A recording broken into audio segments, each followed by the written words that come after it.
Hello, everyone. Thank you for joining us today for an exciting webinar with Dr. Shane Shapera, Interstitial Lung Disease Program Director at the Toronto General University Health Network. And he's an associate professor of the University of Toronto as well.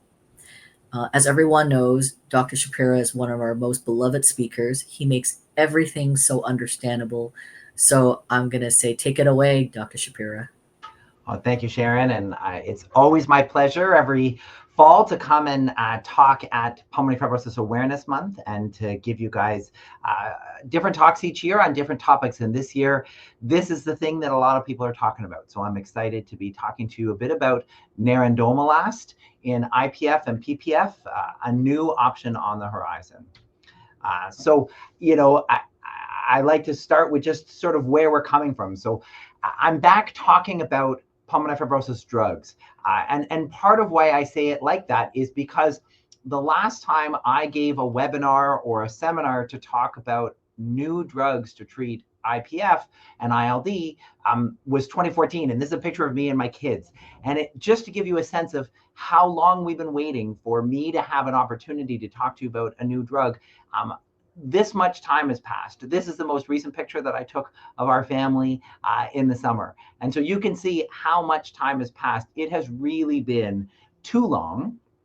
And what a long, strange trip it's really been. But on the other hand, we're going to look forward, not back, about how long we've been waiting for new drugs and talk about where we're at and where we're going and all the exciting things that will be coming in the next year or two. So I have three objectives today. I'm going to describe the current state of diagnosis and treatment of IPF and progressive pulmonary fibrosis, also termed PPF. We're going to discuss the benefits and the challenges with currently available therapies to treat fibrosis or scarring in the lungs. And we're going to talk about whether or not nerandomilast could represent a paradigm shift for patient care. So before I give these talks, each time I feel like we need to do a little bit of respiratory medicine 101 so that everyone's on the same page about what are we talking about and what are these things that we're describing. And so the first thing that we have to make sure is that everyone on the call is in the same headspace when we talk about what is the interstitium, right? I'm the director of the Interstitial Lung Disease Program. What is the interstitium and how does it get diseased? And so when I try and describe this to my patients in the clinic, the best way I have found to describe it is to imagine that the lungs are like a house. And we're going to describe the different parts of the house and figure out where the interstitium fits in. So if you imagine that the lungs are a house, there's different parts, right? There's the hallways and the rooms in the house. We think of that in my analogy, that's going to be like the airways and the alveoli. The alveoli are the little parts of the lungs where gas exchange occurs. So oxygen comes in, carbon dioxide goes out. So in my analogy to the house, the hallways and the rooms, those are the airways. Then there's the plumbing in the house. That's the blood vessels that go through the lungs, taking blood from the heart into the lungs to pick up oxygen and then going back to the heart so it can be pumped out to the body. And then there's the interstitium. And so I think of the interstitium kind of like the wood that's used as the scaffolding that all the rest of the house is built on. So in a house, this will be the wooden frames that make the doors and the walls. In a larger building, that would be the steel girders that hold the walls together. That's really what the interstitium is. And so, in this picture, this is a great anatomy picture from a textbook called Netter. And in here, you can see the interstitium is sort of the part that is not the airways, not the blue blood vessels, but it's this area here. And the picture on the right that I've blown up here is actually a true electron microscope picture of the lungs. And what you see is you can see the airways right here. Then you can see the little holes. Those are the alveoli. That's where the rooms in the house would be. And then the interstitium is sort of that structure that holds everything together. So if now we know what the interstitium is, the next question is, what is an interstitial lung disease? And so an interstitial lung disease is when you get either inflammation and or scarring of that scaffolding of the lungs. And those are different things, right? Inflammation is when your immune system is active and it's causing, white blood cells and all different kinds of cells to go in and be inflamed. Scarring is, the medical term is fibrosis.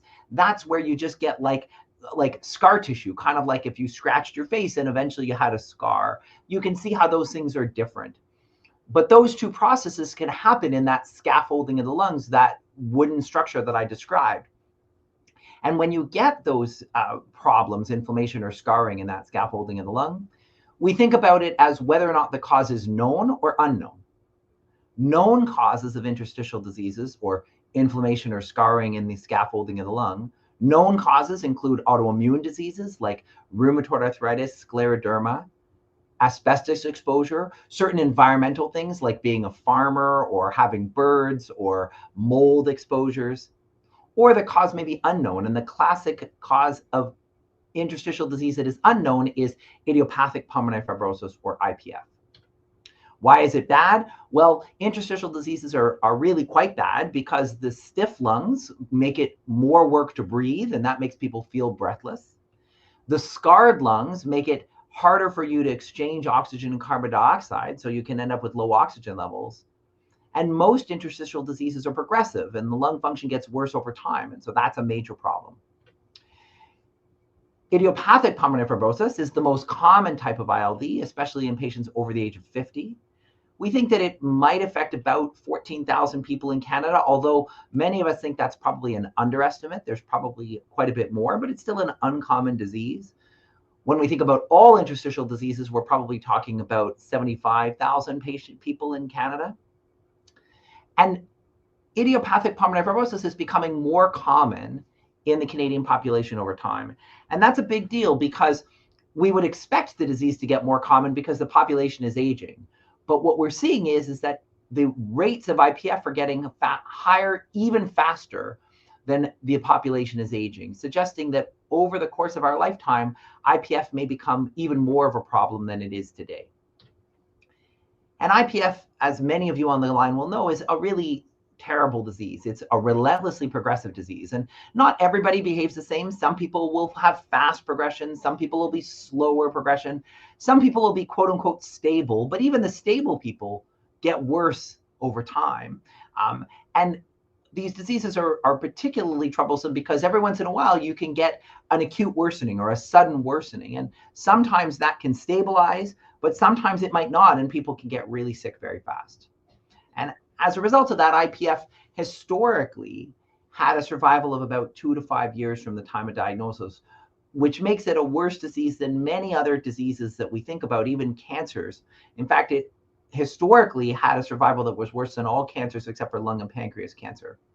Having said that, I really want to be clear that these numbers that you read on the internet all the time about having a median survival or an average survival of 2 to 5 years, that dates all the way back to papers like this one from 2010. And that's really from before the modern era where we have treatments for IPF. And so currently the survival is quite a bit longer, but no one really knows exactly what it is. And regardless of whether or not the survival is quite a bit longer than that, this is still a really serious disease. And that's why we're all here today to think about what we can do to make it better for patients who have this disease. When we talk about IPF, though, it's not just about the fact that it progresses, and it's not just about the fact that it has a survival that isn't what we hoped it would be. What also matters is that patients with IPF have a pretty significant symptom burden, and we hear that in the clinic. I hear my patients tell me all the time that they get symptoms of cough, fatigue, shortness of breath. And it's not simply that people get these symptoms, it's that these symptoms can be very burdensome for our patients. And so this was a paper just published in May that looked at a bunch of patients who had IPF and asked them about their symptoms. And 87% of them described having shortness of breath. 78% had fatigue. 77% had cough. And it's not simply that they had those symptoms. Of those patients, the light blue is the number of people who said that it was very burdensome. So you can see we're not just getting symptoms, but it's really affecting our quality of life for our patients. And this is a great a quote from that paper that said, like, everything changed when I got sick. I can't go swimming anymore. Just walking to the car makes me out of breath. I'd walk the dogs to the grocery store and now I can't. I can barely walk to the car. It's really impacted my quality of life. And that's the kind of story that I hear all the time in my clinic. And I think it's important that we're aware that it's not just about how long people survive. It's what is their life like? So that kind of gives us a background of where IPF is. And the current and modern classification of IPF really came from 2002. And at that time, there was this paper that published, and they talked about all the different kinds of interstitial diseases. Back then, they called them diffuse parenchymal lung diseases. But they had IPF sort of as their own entity, way out here on its own. And it was at that time that something called the UIP was defined.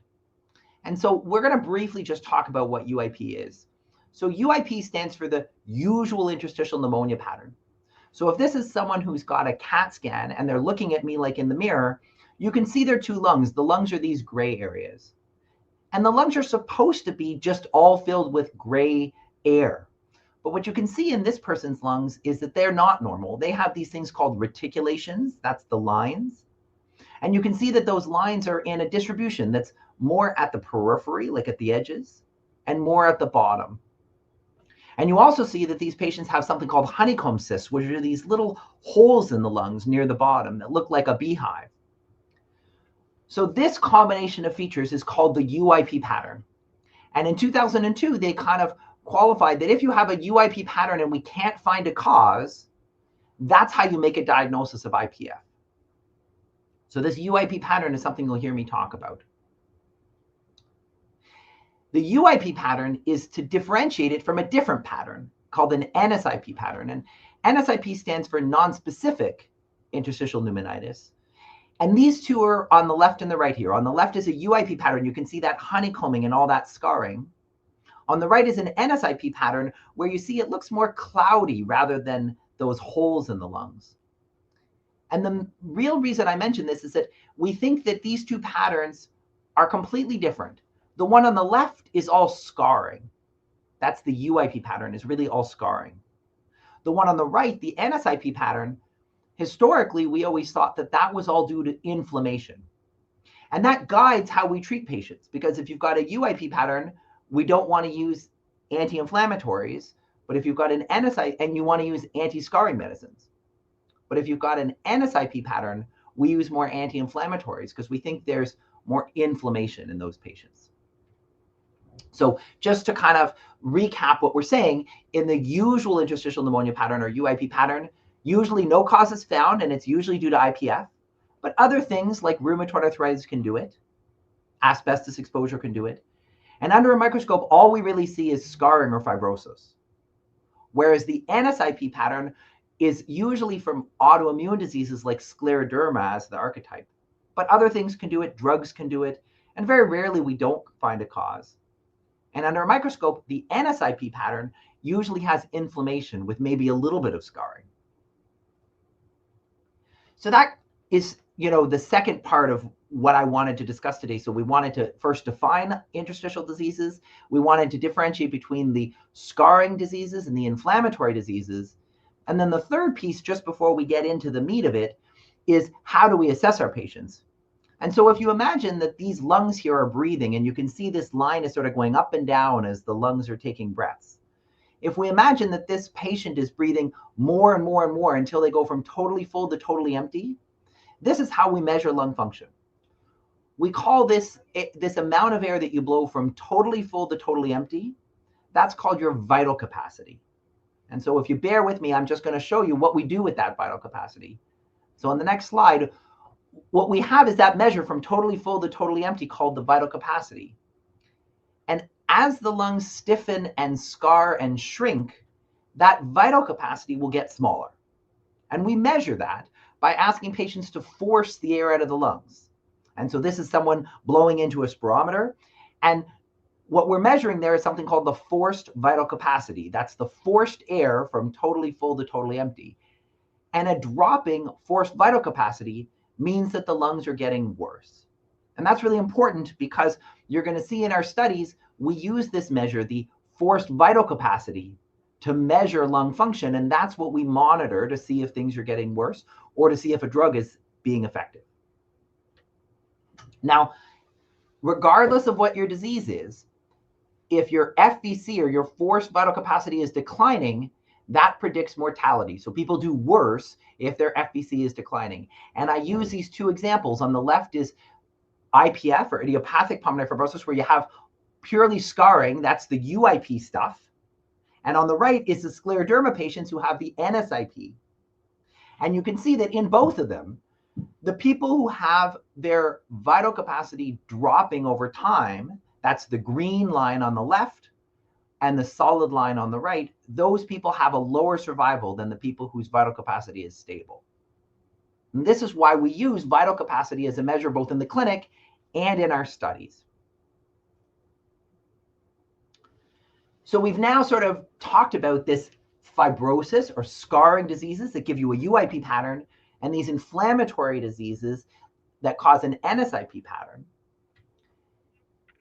And we know that in the inflammatory patients who have things like NSIP, we can use anti-inflammatory drugs.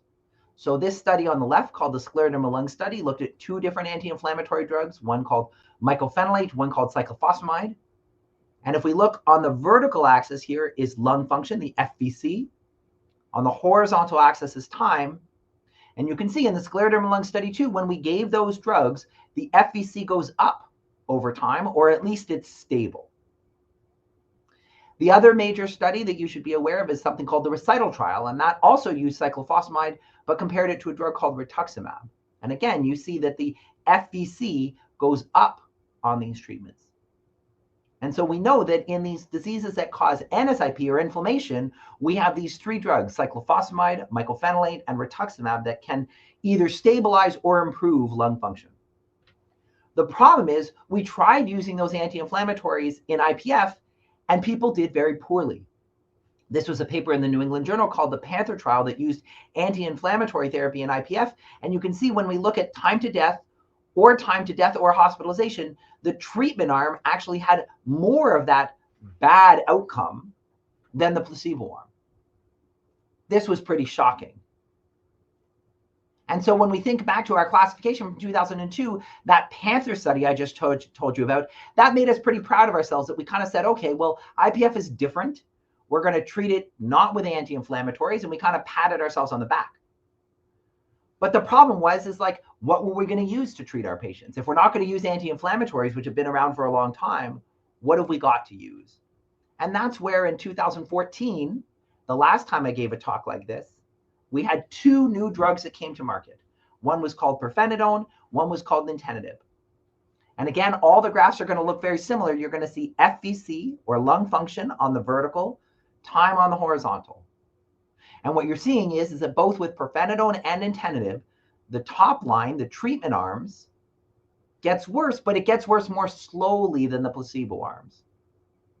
So this was exciting. This was actually, practice changing. Suddenly we went from saying, okay, well, anti-inflammatory therapies actually are harmful in scarring diseases like IPF. But now we have something else. We have what's called these antifibrotic drugs, pirfenidone and nintedanib. But that's only so helpful because IPF only makes up a minority of the patients in our clinic. So even though it's the most common disease, this is a description of what we see in our clinic. And we see IPF, which is about a quarter of our patients. But these autoimmune diseases like scleroderma, rheumatoid arthritis, they make up a big chunk. A big chunk of our patients have unclassifiable disease where we don't actually have a great name for what they have. And then there's other conditions as well. And so the question becomes, when we think about this concept of do you have scarring or inflammation, that's super helpful as a starting point. But one of the things that we notice is that even though IPF is always got scarring, NSIP isn't always inflammation.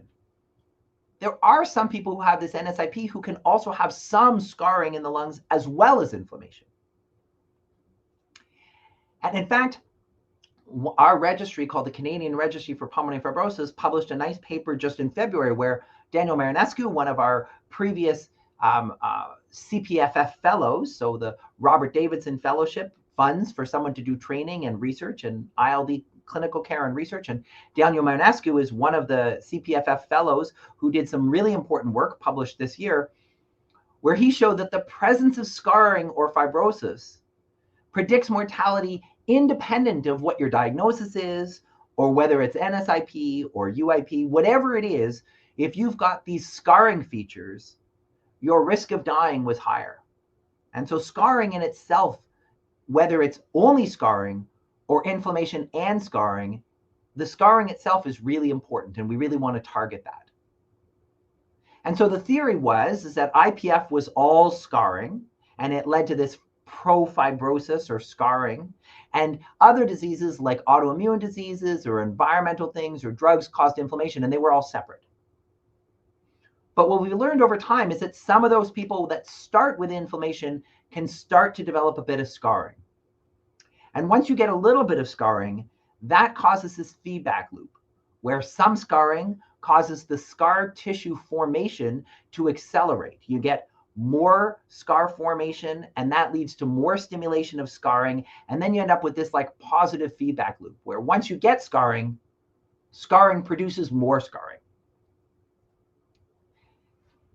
And so that sort of brought this idea that maybe we could use these anti-scarring medicines like antifibrotics in non-IPF lung diseases. And this is a whole new world for us.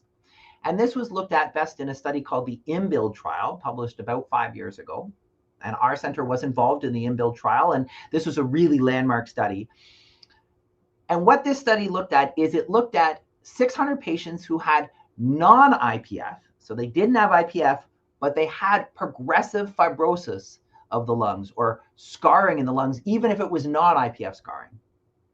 And they had to show that they had been progressing over the past 2 years. And this was a whole mishmash of diagnoses. So there was no IPF in this study, but we were looking at antifibrotics in the non-IPF patients. And we had, a bunch of patients who had different diseases, autoimmune diseases like rheumatoid arthritis, scleroderma, hypersensitivity pneumonitis, which is when you have exposures in the environment that cause your lung disease. And what we showed was, again, if you look at this FVC at the end of the year, people who were on nintedanib, this anti-scarring medicine, had less drop in their FVC than the people who were in the placebo arm. And in fact, that change was almost the same as the change we see in IPF. So it was about 100 ml difference between the treatment arm and the placebo arms, both in the INPULSIS trials of IPF and in the INBUILD trials of the people who had fibrosis but didn't have IPF.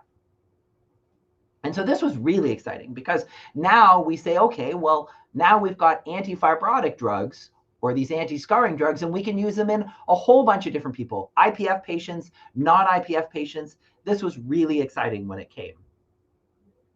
The problem is that success comes with a cost. And what I mean by that is that these drugs, these antifibrotic drugs, have significant side effects. And those of you who are on the call who are on those drugs, you probably know better than me what these side effects are. With pirfenidone, patients can get things like nausea. They get a sun-sensitive rash where they can burn very easily when they go out in the sun, and they can get a lot of fatigue or feel just low energy. And with nintedanib, the main side effect is diarrhea. And we see all of these side effects in patients on these drugs. And when I say that the side effects are there, it's important to remember that the burden of these side effects is not trivial. And this same paper that I talked about from May looked at these side effects in their patients. And they found that people on pirfenidone, about half of them had fatigue. And in those patients, about half of those patients found that the fatigue was very burdensome. Similarly, because of the nausea, they had low appetite, weight loss, stomach pain, nausea, and you can see these rates of these side effects are not low. And in a significant number of patients, that's very burdensome for the patient. Similarly, with nintedanib, the main side effect is diarrhea, and you can see almost 80% of patients on nintedanib get diarrhea. And again, about 75% or 73% of those patients say that it's very burdensome for them. So this is a real problem. We have drugs, the drugs work, but the side effects are real and important.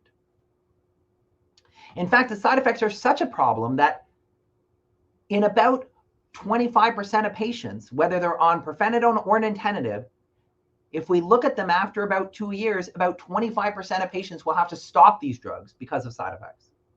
Now, I don't want to scare people off of trying these drugs because I will say that means 75% of patients can get on the drug and stay on the drug. And generally, we find that if we lower the dose or if we change how you're taking it with your meals, we can make side effects less. But the side effects are real and they're important. not only do the drugs have side effects, but whether it's because of the side effects or just, patients and doctors not wanting to start these drugs because of the side effects, IPF patients are not getting treated. At least not enough of them. This was a paper in 2021 done in the VA hospital. So this is all the veterans in the US who had IPF. And what they found is, if you look at those patients, remember these drugs came to market around 2014. Even in 2019, only about 20% of IPF patients in the veterans hospitals in the US are getting treated. So we have a disease that is a terrible disease that progresses in everybody, that often can lead to people dying. And we have drugs that we have proven work. And yet only 20% of people are getting treatment. And to be honest, I think a lot of that is because of the side effect burden. Patients and doctors either don't want to start the drug, or they start the drug and they stop it. So that's a major problem. And I have to say, that's not all. It's not just that people aren't taking the drugs. Even if you take the drugs, the interstitial lung disease tends to move on. And I use that term "on" in quotes because there are all these papers called the ON studies, and these are called open label nintedanib studies. And so these papers that I talked about, the Impulsus trial, which is in IPF, and the INBUILD trial, which was in the non-IPF patients, after the study was over at 12 months, they gave them what's called open label nintedanib. They let everybody take the drug. And what you can see is if you follow these patients over time, even on the drug, people will get worse over time. Whether you have IPF or you have non-IPF fibrosing disease, people tend to get worse over time. And so even though we have antifibrotic drugs, patients get worse. And as a result, particularly in our younger patients, this is still a really common reason for patients to get lung transplants. When we look at the transplants that we've done every decade in the 1980s, 90s, 2000s, 2010s, and 2020s, what you can see is the green piece of the pie is the people who are getting transplanted because of interstitial disease. And what you see is that basically every decade, the number of patients who are getting transplanted for interstitial diseases is actually going higher, not lower. So we have treatments, but our treatments are only working so well. People are still getting worse. People are still needing lung transplants. And so there is clearly room for improvement. So, I spent the last 15 minutes or so sort of summarizing where we've been in treating of fibrosing or scarring lung diseases over the last 10 years. And we've made a lot of progress, but there is lots of room for improvement. And so now I'm going to change gears. And for the next 20 minutes, I'm going to talk about Nerandomilast. This is the new kid on the block. And I'm going to make a disclaimer that, this drug is not yet approved by Health Canada. And so, I have to be clear that this data that I'm presenting has been peer reviewed and it is available in medical journals, but the drug is not yet available. So just to make sure I'm clear about that. So what does this drug do? So Nerandomilast is a drug that's called a PDE4 inhibitor. What is PDE4? Well, there are these molecules in your cells, ATP that gets converted into CAMP, which then gets converted into 5-AMP. Don't get too worried about the names of these things, but these molecules in the cell, we know that 5-AMP, that causes pro-inflammation and pro-scarring. That drug is not good. Your body doesn't like to have this 5'-AMP.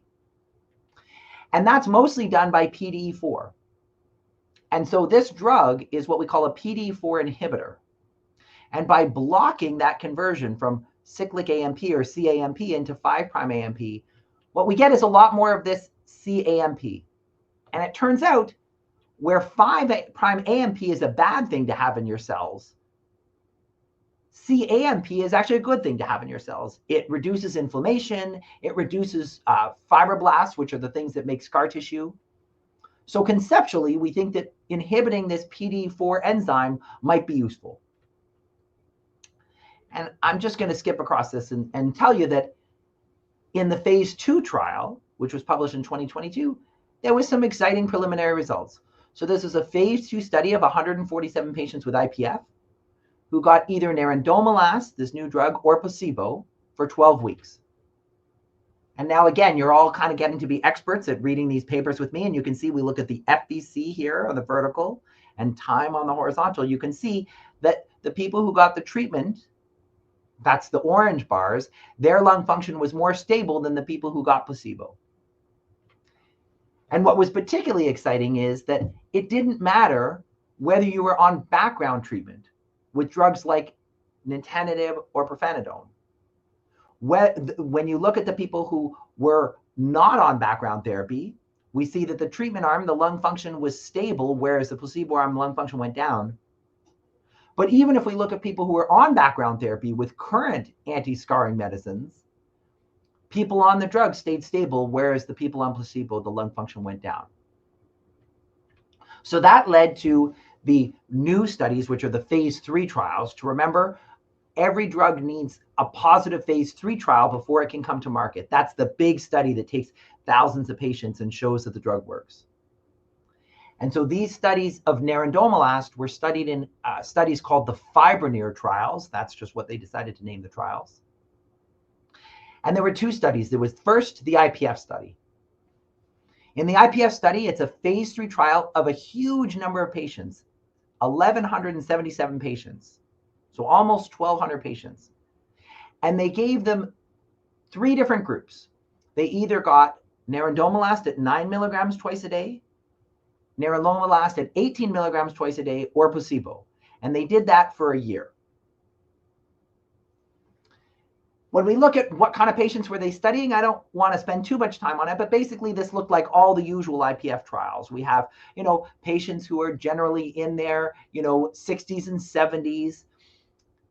But the important thing is to know that the majority of these patients, about 77%, were on background treatment. So these are patients who were already on pirfenidone or nintedanib. But there was a good amount of people, about 22%, who were not on any background treatment. And what did they show? Well, the reason I'm giving you this talk is because they showed that it worked.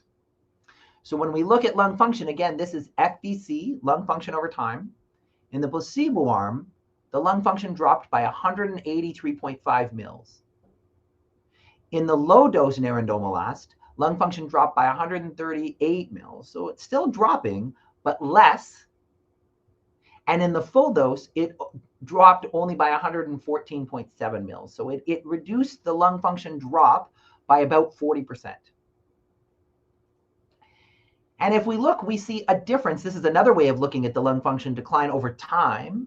You've seen these graphs before. You can see that even at like 6 weeks, the people on the 2 doses of nerandomilast, their FVC was higher than the people on placebo. And the longer you're on the drug, the more the difference between the treatment and the placebo. I'm going to skip this part and I'm going to jump right to the FIBRONEER-ILD trial. The FIBRONEER-ILD trial was the same study, but in patients who didn't have IPF, but who had non-IPF scarring diseases or PPF or progressive pulmonary fibrosis. Very same design. Now they have patients, the same idea. They had almost the same number of patients, 1,176 patients. They either got 9 milligrams twice a day, 18 milligrams twice a day, or placebo. Again, when we look at the characteristics of these patients, they're as expected. The patients who have IPF tend to be more male and tend to be older. The patients who have in the FIBRONEER-ILD trial were often more likely to be women and more likely to be a little bit younger. And that's just because women are more likely to have things like the autoimmune diseases like scleroderma, rheumatoid arthritis. So it's slightly different patients. When we look at it again, in this one, about 40% of the patients were on nintedanib. And this was a breakdown of a whole bunch of different things. So the patients had, as we've described with the other trial in the non-IPF group, we see patients who have hypersensitivity pneumonitis. We have people who have unclassified disease. And then we have these autoimmune patients that break down into rheumatoid arthritis, scleroderma, myositis, other autoimmune diseases. So a good mishmash of all different kinds of interstitial diseases that cause fibrosis or scarring. And again, very similar answers. We saw that in the placebo arm, lung function dropped by about 165 mils, but in the nerandomilast groups, both of them, the low dose and the high dose, the lung function didn't decline by as much. It still goes down, but it reduced it by about half.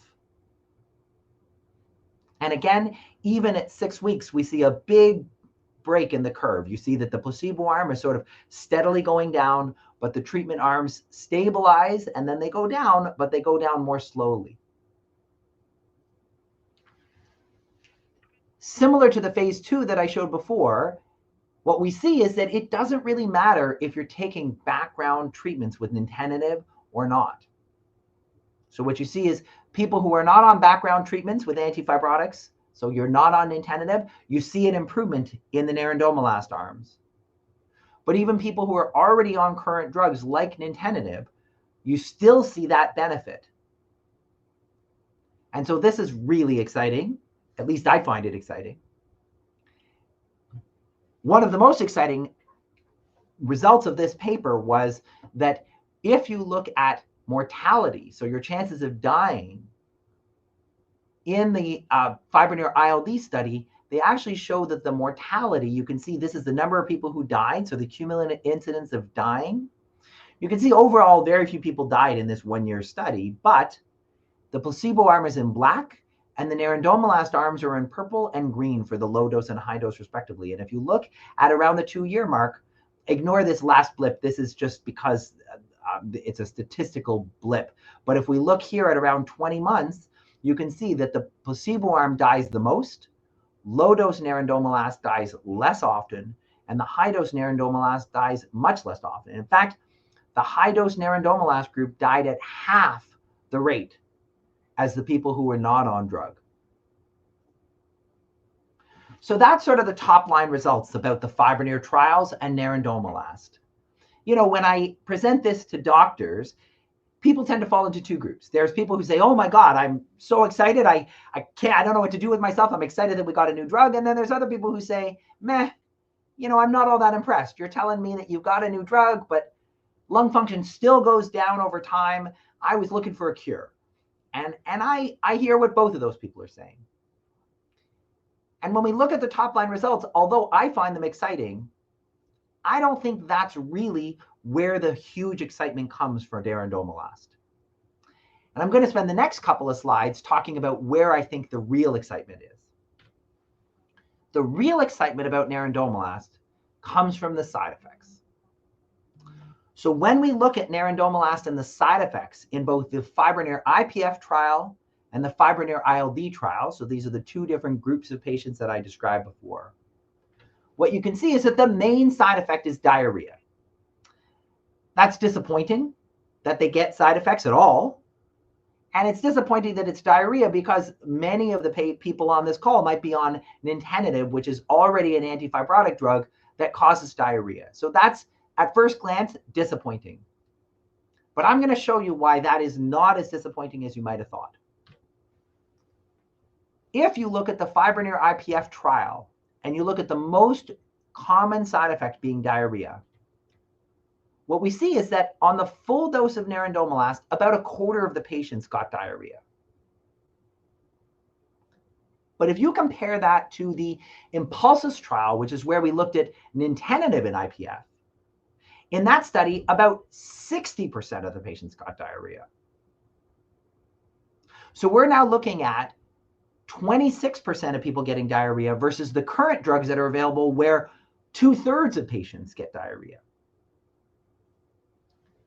And in fact, when you look at the diarrhea, it seems to be predominantly in the patients who are on combination nintedanib and nerandomilast. About 2/3 of them get diarrhea. But if you just look at the people who aren't on any drug and they use nerandomilast alone, diarrhea rates are only about 25%. The exact same thing in the FIBRONEER-ILD trial. The main side effect is diarrhea. And you see that about 26% of people who are on the drug get diarrhea. But that compares to 67% who are on nintedanib, the current antifibrotic drug in that for that non-IPF group. So like you tell me, would you rather take a drug that has a 66% chance of getting diarrhea or a drug that has a 26% chance of diarrhea? And on top of that, this is, I think, one of the most compelling slides. And I know some of my slides are busy, so I use boxes to kind of highlight what I want you to look at. So on this table, what they're showing is the number of people in the FIBRONEER-IPF trial who had diarrhea and who had to stop the drug because of their diarrhea. Remember, in the real world, about 25% of patients who are on antifibrotic drugs have to stop it after 2 years because of side effects. So this is a really important question. How many, we know we might notice some changes in our bowel movements, but how bad is that? And does it make you need to stop the drug? And here's what they showed. If you were not on any background treatment, you weren't on nintedanib or pirfenidone, only one patient had to stop the drug because of the diarrhea. And even if you were on background nintedanib with nerandomilast, where we see more diarrhea, only about 13% of the patients had to stop the drug because of diarrhea. And similar to if you were not, it's really this nintedanib and nerandomilast combination that causes the diarrhea. If you were on pirfenidone, similar to if you weren't on any treatment at all, the diarrhea was not bad. And very few people had to stop the drug, only 3. And if we look at it in the FIBRONEER-ILD trial, that's the non-IPF patients, very same answer. Basically, of the 440 patients who were on nerandomilast with no background treatment, only 3 of them had to stop the drug because of diarrhea. That's profoundly different than what we see with our current drugs. And even when you're on combination treatment with nintedanib, only about 3% to 4% of patients had to stop the drug because of diarrhea. This is where I think the results are really exciting. Because if we remember, with nintedanib, which is the most commonly used antifibrotic drug on the market at the moment, 79% of patients got diarrhea in this qualitative study that I described from May. And of them, 73% of patients found that affected their quality of life. So that's what we've got now. We've got a drug right now that causes almost everybody to get diarrhea. And in most people, that's going to have a really meaningful impact on their quality of life. But with this new drug, only 25% of patients can get diarrhea, and very few patients had to stop the drug because of diarrhea. In my mind, that's a huge advance, because really it's not, like I said, it's not just about making people survive longer. It's about making them feel better. So in my mind, this is really exciting news. I would love to be able to tell you about a drug that cured fibrosis. Unfortunately, that's not what I'm here for today. Maybe that'll be the next time I come back to talk to you. But what I am here to talk about is a new drug that works, that has substantially less side effects than the drugs that are currently available in Canada. So the next question people ask is, well, nerandomilast, like, when can I get it? Now you've gotten me excited. When can I get it? And the answer is we don't really know. The drug is not yet approved by Health Canada, but Health Canada is reviewing all the data that I've just showed you. We are hopeful that this drug will get Health Canada approval sometime in early 2016. So maybe like March or April of 2026. So we're hoping that we're maybe about 6 months away from this drug being approved by Health Canada. What we don't know is access. So sometimes when a new drug becomes available, there can be ways to get access to it really quickly and right away. But other times, the government may not choose to cover the cost of the medications for another year or 2. So for now, we're letting Health Canada do their thing, and they're going to review the data and decide if they're going to approve it. But the second that they decide that they're going to approve it, you're going to start hearing from the CPFF and from your doctors that what we're going to start doing then is advocating for the government. Once this drug is available, we want to start to really advocate to your MPs and to your government that we want to make this accessible to our patients because it is effective with less side effects than what we currently have on the market. So that sort of ends the discussion about nerandomilast, and I'm going to open up for questions in the last 15 minutes. But just before I do that, I'm going to tell you that there's even more good news on the horizon. So just 48 hours ago, there was a press release from a company called United Therapeutics that has another drug that they're also really hopeful about. So this is an inhaled medicine called Tyvaso that you can take with it's not a puffer, it's a nebulizer, which is a bit more complicated, but it's an inhaled medicine that you take a few times a day. And they have just given a press release. The paper is not available, but they've given a press release to say that they met their primary endpoint for the treatment of IPF with this other drug. We're still going to have to wait a bit until the actual papers come out and until we really know. But on September 2nd, we heard maybe even about another new drug that might come, a new inhaled drug. We're going to wait. I suspect that the real data is going to come at the American Thoracic Society conference, which is a conference I go to every May long weekend. And I suspect that they're going to release the papers at that conference. But I suspect that when you have me come back next year, I'm going to end up talking about the next drug that we'll have in our arsenal called Tyvaso. So to summarize, both IPF and progressive fibrosing ILD or PPF are relentlessly progressive forms of interstitial lung disease. And despite advances with current antifibrotic therapies, the drugs are poorly tolerated, underprescribed, and even when you do take the drug and you're able to stay on the drug, disease tends to still progress.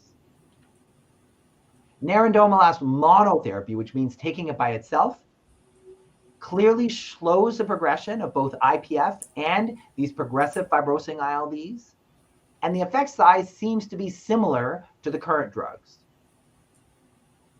But not only can you use it alone, but nerandomilast is the first antifibrotic therapy that's been proven to be efficacious or effective when used in combination with currently approved drugs. And that's going to be a really exciting thing. So if you're on pirfenidone and nintedanib and you're getting worse, we're going to be able to use this drug in combination. Whereas currently we just say, well, you're getting worse on drugs, but that's the best we have. Diarrhea, unfortunately, is the most common side effect from nerandomilast, but rates of diarrhea are substantially lower than nintedanib, which is the drug we use most often in Canada currently. And diarrhea rarely leads to treatment discontinuation. Having said that, that group that uses a combination of nintedanib and nerandomilast, that does seem to still be an issue. I'm not ignoring that, but definitely lower rates of diarrhea than we see with nintedanib. The FIBRONEER-IPF and FIBRONEER-ILD studies will definitely be practice changing. What's not entirely clear is where nerandomilast will fit into our current treatment paradigm. And that's going to really depend on what Health Canada approves for the drug, like who will they let us use it in, and then what are the reimbursement criteria? When is the government going to pay for it? Who are they going to pay for it with? And how can we access it? And that's still to be determined. But this is really a huge change and probably the biggest change in the ILD world since 2014. I want to say a big thank you. I want to say that I don't do this alone. Many of you will be aware that in our ILD clinic in Toronto General Hospital, there are 5 doctors. There's me, Dr. Fisher, Dr. Binney, Dr. Fiddler, and Dr. Lau. We have our nurse practitioner, Mandy.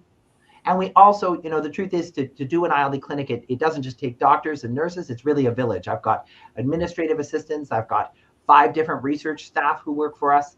I've got currently 2 fellows, one of which is our Robert Davidson Fellow this year, who's funded by the CPFF. And it's really thanks to all of these people, the CPFF, and all of you who help raise money for training our fellows. This is really what allows us to do the research that we talk about that gets the answers that we're hoping to find. So I'm going to stop there and I'm going to open it up for Sharon to put forward any questions that the audience might have today. I just want to say that, Dr. Shapera, as always, you make something that is so medically combobulated into something that's so understandable. So thank you. As you've noted, it's been over a decade since we've had any new drug therapies. So the fact that you've mentioned that there's another one potentially coming on board, that is outstanding and really, really exciting. So thank you for that information. Could you imagine if in a year from now we have we go from having 2 drugs to having 4 drugs available, like, and who knows, more might be on the way. We're still doing lots of studies and lots of research. It's really an exciting time. Never a good time to have interstitial disease, but never a better time to have it. Yes, and I wanted to thank you for mentioning the fact that you, along with the Canadian Pulmonary Fibrosis Foundation, that we will be advocating for any new drugs to get on the formulary so that it can be reimbursed, so that it's accessible to everyone, right? Absolutely. So we have some questions for you, Dr. Shapera. Thank you for explaining to us how Nerandomilast works differently from the current treatments available for IPF and PPF. But, people are saying, you're talking about the side effects and everything, but people are saying, they want a quality of life, as you mentioned in your presentation. So is diarrhea the only side effect? Because currently, a lot of people experiencing cough, breathlessness, and fatigue. And we're just wondering, does this have that side effect, or is it just less?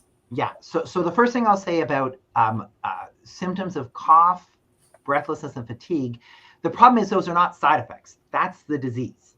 That's the disease itself that causes that. And we really do struggle with that in our clinic. And what I will say is that in these studies, these medicines, none of the studies have shown an improvement in those symptoms. Those aren't side effects, but we have not ever been able to show an improvement in cough, shortness of breath, and fatigue. But the idea is that if, since those are effects of the disease, if we can start people on drug early and delay the progression, we may not be able to get rid of the cough you have, but hopefully if we can start treatment early, maybe we can delay the time until you get that cough, or delay the time that cough gets worse. And so, I hear exactly what you're saying, Sharon, and I hear it in clinic all the time. People say, I don't want to take drugs that have side effects. And, I wish Nerandomilast didn't have any side effects. But the truth is, there's no drugs that don't have any side effects. Every drug can have some side effects. But if you find me a drug that causes, 2 in 400 patients to have to stop it because of diarrhea, and it just, gives you a little bit more bowel movements, but you don't have to stop it, you feel like the side effect is not all that severe. For me, the reason that might be really exciting is not just because it's less side effects, but maybe what that means is that we get more people on drug. If someone I love, God forbid, was diagnosed with pulmonary fibrosis tomorrow, but they had really mild disease, and they say, well, should I go on these drugs? They have all these side effects. It's a hard decision, because sometimes we say, well, we'll delay disease, but you might get side effects. But if we have a drug that has minimal side effects, maybe patients and doctors are going to be more eager to start it much earlier in the disease before you have bad cough and shortness of breath. So we'll delay it. And that's really, the hope for me, that this drug, that'll be, I think, the biggest impact, is that we might start treatments a lot earlier because we're not as worried about side effects. Okay. And so the other question we have for you, Dr. Shapera, is that, should this drug be approved by Health Canada, and we work on it to get on the formulary to get it reimbursed? Many people are saying, what happens if they weren't part of that clinical trial? Because we learned from the INBUILD study that they had to do that just because the people who didn't have IPF were not allowed to go on that drug. And it wasn't until you proved that, yes, it actually helped them, then they were allowed to. So for this drug, how would you say to somebody, look, I don't fall into the IPF or the PPF category, but I do have interstitial lung disease. How do I get on this drug? Yeah, so it's really about talking to your doctor, because remember, we're talking about the antifibrotics or anti-scarring medicines. And that's why I really try and make that distinguish between the UIP patients that have all scarring and the NSIP patients. Some of those have pure inflammation, and they wouldn't want to be on anti-scarring drugs. They want to be on anti-inflammatories. So it's really about talking to your doctor about, do I have scarring in my lungs? Not just ILD, right? Because ILD breaks into these two things. But are you someone who has scarring in your lungs? And if you are, particularly if that scarring is getting worse over time or it's progressive, whether it's getting worse because of IPF or other diseases, this drug will work based on what we're seeing in the studies. And that's one of the really nice things about this drug. Remember, with nintedanib in IPF, it took another 8 years before we had it for the other patients. Whereas with this one, when they did the studies, they did both IPF and non-IPF scarring diseases all at once. And so we're going to hopefully be able to access it for all of our patients with scarring in the lungs. And so I will encourage you, when the drug becomes available, to talk to your doctor and say, hey, do I have scarring in my lungs? And if I do, could this be an option for me? And I think that we'll be able to give it to all the patients at the same time, hopefully. Okay. The other question is that, the Canadian Pulmonary Fibrosis Foundation, we've done a really good job of raising awareness. So we're finding younger and younger individuals in our community. And so they want to know, the slides that you presented were predominantly for the older population. So, what do you think of it working on them and helping them to stay in the workforce? Yeah. So I think, we still think that IPF is predominantly a disease in older patients. Even though we're finding it earlier, we're still finding that IPF is a disease that almost exclusively happens in people over the age of 50. But every age that you're older, every decade you're older, the more likely you are to have the diagnosis. But it's the non-IPF diseases where we get rheumatoid arthritis and scleroderma. That tends to be much younger patients. And they were studied, and that was the FIBRONEER-ILD trial. And it seemed to work by the same amount, whether it was IPF, which is the older patients, or in the PPF or the PF-ILD, whatever you want to call it, the non-IPF patients. And that was, we didn't have time for me to go into it in detail, but if you looked at that, the two different studies, I had a big graph that showed a big table that showed the ages. You can see that one of them was an older group that had IPF, and then the non-IPF group was a younger group. So I actually think that the results are, the way we describe it in the medical parlance is that we say that the results were robust. And what that means is that across all the different groups, whatever the disease was, whatever the age was, whatever the gender was, if you have scarring in the lungs that's getting worse over time, this drug seems to slow it down. Okay. And someone wanted to know, so with this potential new drug coming onto the market, when it does comes, are you saying from your presentations that there'll be a reduced burden on the individual patient and their loved ones because there'll be fewer hospitalization, better symptom control? Would you say that was the case, you think? Yeah. I think we can't know that from the data that we have, because the data that we have did not show that it improved symptoms. So as we said, it's just about preventing the symptoms from getting worse. So I think if I were to kind of, on that side, if I were to summarize these results in like one or two sentences, what I'd say is that I do not actually think that this drug is going to do better at preventing progression, preventing symptoms from getting worse than the current drugs. But what I do hope is that it's going to improve quality of life, not by making those symptoms better, but by having less associated burden on the patients and their families from the side effects of the medicine. And I think that's really where this is going to make a big difference. Okay. So someone wanted to know, because CPFF, we advocate for drug reimbursement on the formularies. They're very concerned because with the economic times of these days and the constraints of our healthcare system, what would you say to help us to advocate when we meet someone in the healthcare sector from each of the provinces, when they said, well, you know what, Sharon, the two current drugs are working fine. They're being on the generic list. They're going to cost less. Yes, they cost a little more diarrhea, but we're not sure that we want to spend more money. Like, Yeah. I talk to them about the quality of life of individuals and everything, but we also need some kind of scientific medical sort of push to say, why would they want to spend the more money on this drug? Yeah. I mean, I think that is going to be the hard sell. And I think it is our job to, just remind our MPs, our members of parliament, and our government that, exactly what I tried to really emphasize today. These are bad diseases, and our drugs are also bad. Our drugs have lots of side effects. And personally, I think it is going to be a little more expensive. That's true. But these side effects that we're talking about are not little nuisance side effects. This is meaningful for my patients. If 73, if almost 80% of patients on nintedanib get diarrhea, and 3/4 of them find that that's very burdensome and affecting their quality of life, I think we have an obligation to try and do what we can to improve those patients' quality of life. And that's meaningful. I think it's real. I think it's important. I think it's meaningful.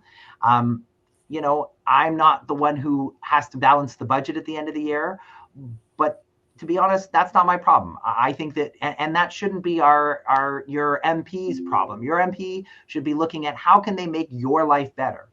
And you want to tell them that this is an important thing to you, and you want to, and they should advocate for you for that. So I think it's reasonable for the government to pay for this drug. I don't think that we're just asking the government to kind of help us because we don't want to have to take a pill twice a day. We want to take it once a day. Like, this is meaningful improvements in quality of life for our patients by not having as much side effects. And we're going to push real hard. And you're going to help me. And the patients are going to all call their MPs. When the drug comes out, you're going to send a newsletter blast, and they're going to get hundreds, if not thousands of emails. And we're going to be successful. We were successful 10 years ago, and we're going to be successful again this time. Yeah. So we have another patient who wanted to know, from the slide that you had shown, this new drug, is it best on its own, or is it better combined with either pirfenidone or OFEV? Yeah, I think what's going to happen also, because we do have to remember that these drugs cost a lot, right? These drugs cost tens of thousands of dollars. They're not like a few drugs. They're a few dollars. They're very expensive. And so, you know, what I think is going to end up happening is that we're going to end up starting patients who need drug. They're going to be started on one of these drugs. Now we're going to have three options: pirfenidone, nintedanib, or nerandomilast. I suspect more people, if they're starting new treatments, are going to want to start on nerandomilast because it has the best side effects. Or you might choose another drug. If you decide you want to go on pirfenidone or nintedanib, that's fine. But you're going to start on your first line drug. And then if you're getting worse on your first line drug, we'll start to use combination treatments, because we showed that in that group, it slowed it down as well. I don't think anyone is going to pay for everyone upfront to go on two drugs. And I think that's okay, because if we look at it, there are some people who go on nintedanib for their IPF, and they're actually stable for like 10 years. So they don't all need to be on both drugs. But it's really exciting now that if you have a person on OFEV and you're getting worse, you go to your doctor right now and they say, there's not much I can do for you. Well, maybe in a year from now, they could say, okay, we're going to add nerandomilast on top of your OFEV, and that's going to slow it down more. So that's going to be really exciting.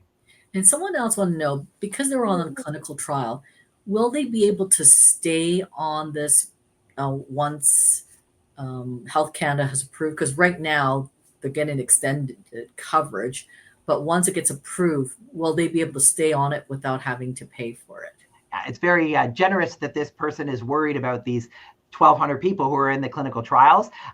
You know, I will say that yes, if you're one of the advantages of being in a clinical trial is that if that drug turns out to be successful in a phase 3 trial, the company will usually let you stay on the drug. And from an ethical point of view, they're obligated to give you the drug for free if you want it, until it becomes available from a public payer. So usually, like, we had patients on nintedanib as part of the INBUILD trial, and she got access to the drug immediately when the study was over, and they gave it to her for free until the province started to pay for it. And so that meant for her that she actually got access to drug for like 4 additional years, because it took 4 years from when her participation in the study ended until the drug was available for everybody. So she got it 4 years early. So there's, you know, benefits for patients being in clinical trials, although being in a clinical trial has its own challenges, lots of visits, and you have to be, you know, the right candidate. But if anyone on the line is thinking about being in trials for the next generation of drugs, you know, this is not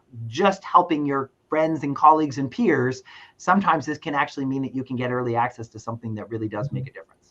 And you can always go to the CPFF.ca website, because we have a clinical trial finder that tells you all the clinical trials taking place in Canada.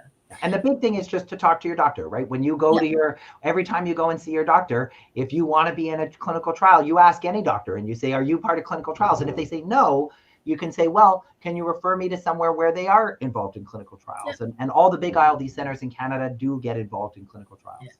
So we have some really knowledgeable people online. One of them wanted to ask you, Dr. Shapera, because you talked about United Therapies of their drug. BMS has a drug called Aloft heading into phase 3.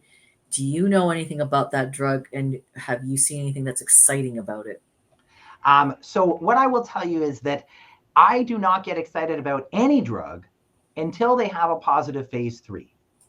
Every company has an enormous interest in making you excited about their drug before they have the data. They're trying to raise money. They're trying to get people excited about it. They're trying to get their clinical trials off the ground. I will tell you, like, actually, these boxes that behind me, I've got to get rid of them in my office, but each one of those boxes represents a clinical trial that I've been involved in. And over all of those years, only pirfenidone, nintedanib, and nerandomilast so far have been positive. So I do not even get a little bit excited about what I read online or what the company tells me until they have a positive phase 3. So there are currently about 25 drugs that are getting phase 2 and phase 3 studies. And I do not think one of them is any better or worse than the other until I get the real data from the phase 3. And when I do, that's exactly the kind of thing that I presented today, and I'll present to you next time when we have more. So, the BMF drug, I'm aware of it, but it doesn't get any more excitement for me than the dozens of other drugs that are being studied.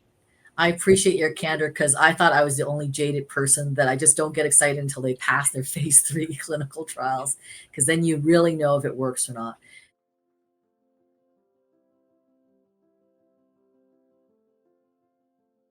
All of these drugs are modulating the immune system in various ways. And so, I can't comment specifically to that person's question, because I think the whole point is that all we're doing is we're modulating our immune systems in different ways. There are anti-inflammatories that kind of like globally push down the immune system. But then these antifibrotics are also modulating how your immune system makes scar tissue and things. So these are all immunomodulators, and they all require, a careful understanding of the biology of both how the drugs work and how the disease works. And I think it's great to know that people, to be honest, I'm not a basic scientist. I understand the biology, but we have some really amazing scientists in Canada, people like Martin Kolb, who works at Hamilton, who is like looking at mouse models and in petri dishes and sort of really understanding the biology, both of how the disease works and how the drugs can interfere and interact with that. And this is really what allows us to decide which drugs are going to go into phase 2 and phase 3 trials. Okay. And someone wanted to ask you for your feedback on what are the side effects of this particular potential new drug on the liver, the kidneys? Do you have anything? Yeah. So a couple things that I'll say. The first thing that I'll say is that whenever we talk about effects on livers and kidneys and other things, these are often rare events. And clinical trials are not great at finding rare events. Even though you have 1,200 patients who are on a drug for a year, rare events might never come up. So we find that the clinical trials are not the best place to find rare events. That often has to happen after the drug comes to market, and we keep on monitoring. We're always learning about drugs that have been on the market. When a patient has a bad reaction, we report it, and it's kept, Health Canada is monitoring all that. So I will say that we don't know for sure yet, because it's still early days. But what I will tell you is that in these clinical trials, we actually saw very, very little in the way of liver or kidney troubles. In fact, so much so that people who are on current drugs, nintedanib and pirfenidone, they're all used to getting blood work regularly because we're looking for liver problems and things like that. With this drug, we do not believe we're even necessarily going to have to do blood work every month or every 3 months, because the risk of liver and kidney disease seems to be a lot lower than the current medicines. And already with the current medicines, the risk is low. So I'm very reassured by that. Okay. And another person said that they recall seeing on your slide that it seems that pirfenidone, and in combination with this new potential drug, does not seem to have any kind of effect. Yeah. So it's a bit complicated, and unfortunately, just for time, we didn't have time to really delve into it. But it does seem that person is absolutely right, and they looked at the slide correctly. What seems to be happening is that pirfenidone and nerandomilast seem to interact a little bit. Mm-hmm. What happens is people who are taking pirfenidone, their metabolism seems to break down the nerandomilast more quickly. It's not like they interact in a way that's harmful for people, but people who were on pirfenidone and the low dose nerandomilast, it wasn't as effective. And what they found was the levels of nerandomilast in the blood of those patients was much lower than in everybody else. But when you combine pirfenidone with the high-dose nerandomilast, you overcome that interaction. And in the high-dose nerandomilast, the drug was still effective. but that person is absolutely correct that we will not be using pirfenidone with the low dose of nerandomilast. We'll have to make sure that if you're on pirfenidone, you'll have to use the high dose of nerandomilast to overcome that interaction. But it's not a dangerous interaction. It's just something that we learned in the studies and something that your clinician, your doctor will have to be aware of when they're prescribing to make sure they're on the right dose. Okay, thank you. Someone had asked about the clinical trials, how they live in Northern Ontario, so they can't go to those clinical trials. And I just want to let them know that the Canadian Pulmonary Fibrosis Foundation is trying very hard in our advocacy work to say, could people do sort of these clinical trials in their own communities, sending the results to the trials for them to review it. But that hasn't happened very often. Like, you know how when you do remote clinical trials where people go to get their blood tests at life labs and things like that because of a certain standard and keeping track. It's just never going to really be viable. And it's really unfortunate for our patients who live outside of major centers. But, you know, being part of a clinical trial often will involve many, many visits, whether it's every 2 weeks, every 4 weeks. The breathing tests have to be done on a centralized spirometer that is used for all patients, because if you use your local spirometer, your local breathing machine, it might give different results. It has to be all on the same machine. The blood work all has to be collected in a very specific way and sent to a central laboratory, which is usually in the United States, by courier. I do not think it's ever really going to be viable for patients who live in, you know, remote areas to get access to clinical trials, and that is an unfortunate reality. It would be great if we can open up a ILD program in Thunder Bay, if we can get a few ILD doctors to go out there and have them start an ILD program, and then they can get a research center. But to be honest, I think the primary thing for people who live outside of urban centers or outside of, you know, Toronto and Hamilton, to be honest, Toronto, Hamilton, and Kingston, what we really just need is more ILD centers. And aside from clinical trials, we just need more ILD experts. And I really want to say that one of the things that I think is the most important thing that the Canadian Pulmonary Fibrosis Foundation does is that every year, the Canadian Pulmonary Fibrosis Foundation uses the Robert Davidson Fellowship to train 1 or 2 lung specialists who decide that they want to become ILD experts. And without that funding, that training just won't happen. And every year we've added 2 or 3 new ILD experts in Canada, thanks to the Canadian Pulmonary Fibrosis Foundation. And over time, I do think we'll meet the need. The problem is that we started here. We needed to get here. The Canadian Pulmonary Fibrosis Foundation has done the best they can, but they've only gotten us here. But one day, I hope that we'll have enough docs that there'll be many ILD docs in every major center in Canada, and then we'll have access both to clinical care and clinical trials. So keep on doing your great work, Sharon, your fundraising, your supporting of research, your supporting of training, and one day we'll get there together. Well, thank you for your kind words, Dr. Shapera. I just want to let everyone know that who's on this webinar, that if you were on part of the clinical trials, the Canadian Pulmonary Fibrosis Foundation would like to connect with you, because when we're going to be doing our CADET submission, that's going to be very important to have your voice at the table. So if you could contact me at Sharon@cpff.ca, that would be wonderful, because we need to ask you to do some questionnaires for us so that we could submit a very supportive document into the Canadian Drug Agency to say why this drug needs to go onto the formulary and that it needs to be reimbursed for everyone. So I want to thank everybody for their time. And again, I want to thank Dr. Shapera for coming on. And Dr. Shapera, next year, we're definitely going to have you come back and talk about the other new drugs, because as I said, you've made this so easy to understand that many of the people in our webinar today has said that they really got it. They really understood it, and it's very informative, and they thank you so much. Well, it is absolutely my pleasure. And thank you, Sharon, for all the great work you do. And good luck with the rest of Pulmonary Fibrosis Awareness Month. I've got my t-shirt in the background here, and I'm going to be wearing it in clinic for the rest of the month to help raise awareness and of all the great work you guys do. Thanks for having me. All right. Goodbye, everyone. Take care.